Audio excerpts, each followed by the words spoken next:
जिस्मानी नशोनुमा से गुजरते बच्चों को बार बार भूख लगना या उनका खाना बार बार मांगना एक नेचुरल सी बात है। आपका बच्चा स्कूल में क्या खा रहा है ये जानना आपके लिए बहुत ज़रूरी है।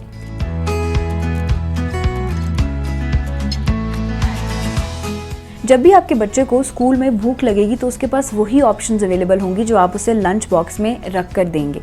इसीलिए बच्चों के लंच बॉक्स को प्रॉपर प्लान करना बहुत ज़रूरी है। अल जमीला मैगजीन में शाया होने वाली इस रिपोर्ट में बताया गया है कि एक बच्चा स्कूल में 30 से 40% कैलोरीज कंज्यूम करता है।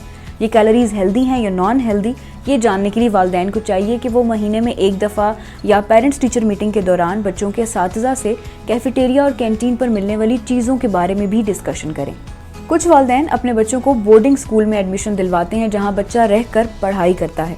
बोर्डिंग स्कूल में नाश्ते के बाद 2 वक्त का खाना बच्चों को दिया जाता है और इस मेन्यू को प्रॉपर प्लान किया जाता है। अगर पेरेंट्स को अपने बच्चे की ग्रोथ या उसकी रिक्वायरमेंट से मुताल्लिक कोई शिकायत है तो आप मैनेजमेंट से बात करके मेन्यू चेंज भी करवा सकते हैं। दूसरी जानिब वो स्कूल्स हैं जहाँ पर बच्चे सुबह जाते हैं और छुट्टी के बाद वापस आ जाते हैं और छुट्टी के वक्त अक्सर इर्द गिर्द से मिलने वाली कुछ ऐसी चीज़ें भी खा लेते हैं जिसके बाद घर आकर या तो उन्हें भूख नहीं लगती या फिर वो कुछ देर बाद खाना मांगते हैं।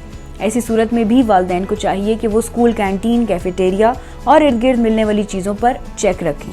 लंच बॉक्स में पोर्शंस लाजमी ऐड करें ताकि आपका बच्चा हर चीज़ से फेमिलियर हो और तमाम चीज़ें खाने का आदी हो।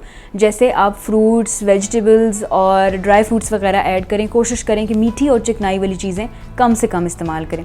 दूसरी तरफ ये भी कहा गया है कि ज़्यादातर बच्चे जंक खाने के शौकीन होते हैं। टीचर्स को चाहिए कि क्लास के दौरान भी बच्चों से फ्रेंडली इंटरेक्शन के दौरान उन्हें जंक फूड और ज़्यादा जंक फूड खाने के बारे में आगाह करती रहें ताकि बच्चा भी हेल्दी ईटिंग्स और हेल्दी ऑप्शंस की तरफ राग़िब हो।